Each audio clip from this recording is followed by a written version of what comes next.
ಈ ರಾಮನಗರದ ನಿವಾಸಿಗಳೇ,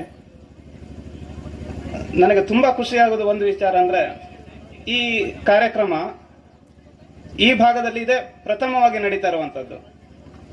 ಪ್ರಥಮವಾಗಿ ನಡೀತಿರುವಂಥ ಈ ಕಾರ್ಯಕ್ರಮದಲ್ಲಿ ಗಣ್ಯಾತಿ ಗಣ್ಯರ ಮಧ್ಯದಲ್ಲಿ ನನಗೂ ಒಂದು ಅವಕಾಶ ಕೊಟ್ಟಂತ ಶ್ರೀ ಹುಲಿದೇವ ಭಜನಾ ಮಂಡಳಿ ಹಾಗೂ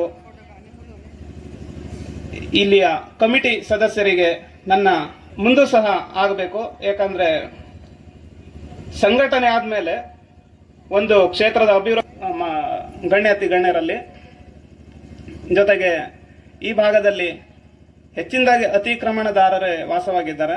ಅವರಿಗೆ ನಮ್ಮ ಸ್ಥಳೀಯ ಆಡಳಿತ ಮಂಡಳಿ ಅಂದರೆ ಗ್ರಾಮ ಪಂಚಾಯತ್ ವತಿಯಿಂದ ಬೇಸಿಕ್ ಆಗಿ ಬೇಕಾಗಿರುವಂಥ ನೀರು, ವಿದ್ಯುತ್, ರಸ್ತೆ ಈ ಮೂಲ ಸೌಕರ್ಯಗಳು ಮುಂದಿನ ದಿನಗಳಲ್ಲಿ ಒದಗಿಸಲಿ ಅಂತ ಹೇಳ್ತಾ ನನ್ನ ಮಾತನ್ನ ಮುಗಿಸ್ತಿದ್ದೇನೆ.